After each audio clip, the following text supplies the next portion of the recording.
ዛሬ የምንሰራው ከሞት የሚያስነሳ ምግብ ነው እና ደግሞ የከሳን ሰው ያወፍራል፣ ጡንቻቸውን ያጠናከራል እና ደግሞ ሁሉም የምታዩት የጾም ነው የምንሰራው። መጀመሪያ የምንሰራው ቲማቲማችንን ነው። ድሮ አይቴ ሁሉ በእጄ ሁሉም በልጄ ትሬ ነበር እና ያው ለአማራጭ እንዲሆን የሰራሁት እኔ።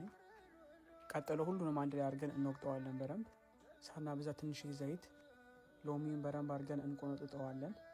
ሎሚ ከመወርወር እንደዚህ ሰርቶ ሚስት ማብላት ይሻላል ብላለች አይቴ።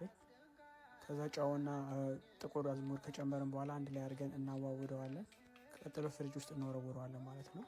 ይሄኛው ደግሞ እንደራሳችሁ ምርጫ ነው። እኔ ግን አረንጓዴ፣ ቢጫ፣ ቀይ እንዲሆንልኝ እነዚህ ነው የምጠቀመው እና ሽንኩርት ማስገባለሁ እዚህ ላይ።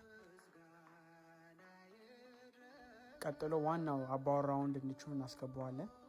ሆዱ ሲሞላ ፍቅሩ ሌላ ከሚሆን ድንቻችን በልተን ቁጭ ብንችላል። ድንች ደግሞ የሚበላው ባለስልጣን፣ ጎበዝ ተማሪ፣ ሰው አክባሪ እና ደግሞ ወደፊት ትዳሩ ጥሩ ይኖራታል ብዬ ስለማስብ ነው ድንችን በደንብ አብዝቼ የምሰራው።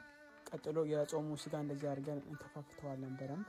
ቀጥሎ አልማችን አረንጓዴ፣ ቢጫ፣ ቀያችንን ጨምርና እኔ የተጠቀምኩት በርበሬ፣ የሚጣፍጥ ሚጥሚጣ፣ ቅርበሉና ስላፒዮ ማማን የሚለውን እንጠቀማለን። በጣም የሚጣፍጠው። ጨውን ከጨመርን በኋላ በደንብ አድርገን እንቆለዋለን። እንደዚህ በደንብ ከቆላ ነው በኋላ ከለሯ እንደዚህ ጣዕሟን ሲያመጣልን ያው ደረሰልን ማለት ነው።